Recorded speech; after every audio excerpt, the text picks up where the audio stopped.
Did you know that object storage can help you solve ransomware challenges? Let's talk about that.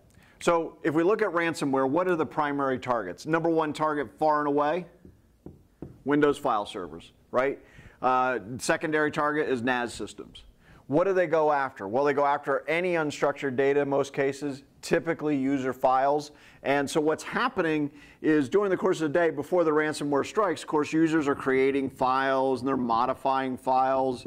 And then some unfortunate user clicks on the wrong link despite all the warnings you've given them, and the ransomware goes about and starts encrypting all your data. And amazingly, pretty quickly, that data is now encrypted here, here, and here, and here.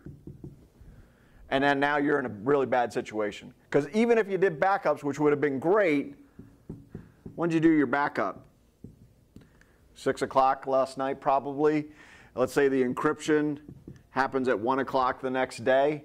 That means I've got hours of data being changed that I'm going to lose. And guess what? The data you're most likely to pay for is the stuff that was being changed during the day, because that's the stuff that's the most critical. It's probably the stuff that's the least protected. Snapshots might help you, but we're seeing increasingly these ransomware systems go directly after snapshot data to specifically Windows VSS. Now, what object storage can do. So what over here, we have an object storage system. It's different. The ransomware guys don't really know how to talk to this, okay? We have vendors now that have the ability, the moment a file is created or modified, we copy it to the object store. Every time it's created, every time it's modified, we store it over here.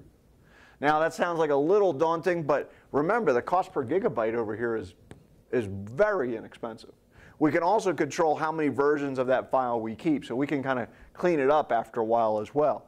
Now, so this is happening in almost real time. So almost every few minutes we're seeing a change, okay? Now, once ransomware hits, all you have to do is copy back the latest, and well, once ransomware hits, you've stopped the ransomware attack, you've eradicated it from your environment. All you have to do at that point is copy data back. What we have seen is typically takes you about 15 minutes to do that, and you lose about 3 minutes worth of data. If you get hit by ransomware and you can recover with those kind of parameters, you're way ahead of the game. So that is just one area where object storage can help the typical enterprise improve its abilities in recovering from ransomware. In our webinar that's available now on demand, we talk about 2 other areas that you need to probably look at to really drive down both the cost of Windows file servers as well as the management of them. So there's a link below, click there, and you can check out the rest of the story. For now though, I'm George Crump, lead analyst for Storage Switzerland. Thank you for joining us.